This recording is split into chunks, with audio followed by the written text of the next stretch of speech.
qaar ka mid ah ganacsatada suuqyada xoolaha ee magaalada Beledweyne ee gobolka Hiiraan ayaa maamulka gobolka ugu baaqay inay ka codsanayaan in dib u dayactir lagu sameeyo suuqyada iyagu ay ku ganacsadaan. haddaba war arrinka ku aadan waxa magaalada Beledweyne inooga soo diray wariyaha RTN Cabdulqaadir Cumar Nadaara. qaar ka mid ah ganacsatada suuqyada xoolaha ee Beledweyne ayaa codsaday in dib u dhis lagu sameeyo suuqyada xoolaha lagu iibiyo.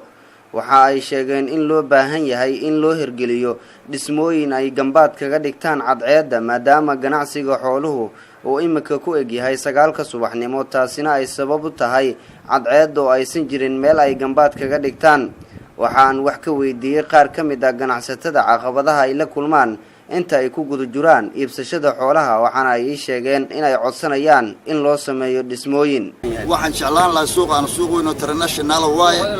suuq magaalada ugu wanaagsan ugu fiican waaye saas ay tahay hadda meeshan ku ganacsanaa nin baa bixiyay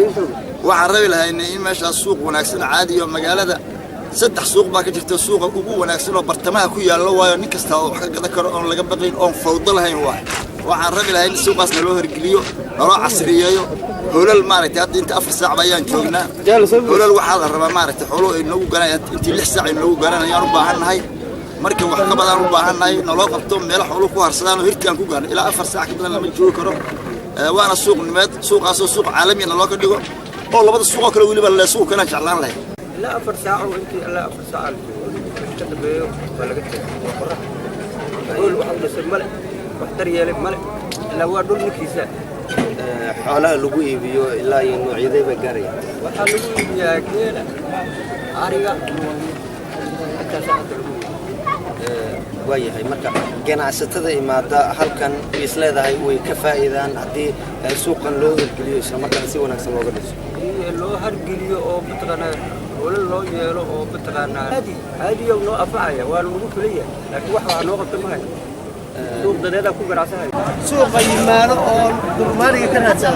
maalintii ay ka mid yihiin suuqa marka la saac ayuu xirmaay saac ilaa 5 saac ilaa 6 saac ilaa 1 saac ويعني سفرنا كان 4 ساعات ka dambeeyo waa xaafadda inta amal waa suuq gawaarida waaweyn oo xoolaha macnaha qudaarta rabta ayaa markii saacada la gaadhay ka dambeeyay. السلام عليكم ورحمة الله وبركاته. علي جل حسن محمد waxaan ka ganacsadaa suuqa subaxdii la sii daayay maada suuq wuxuu baahayaa in hool laga dhiso oo lagu madaaho 3 saac 4 saac markii la gaaro qorax saayid ayaa maanta bariyaan markaan sanayna in hool loo dhiso oo ku shaqeyso. Cabdulqaadir Cumar Ibrahim Cabdulqaadir Nadaara RTN TV Beledweyne.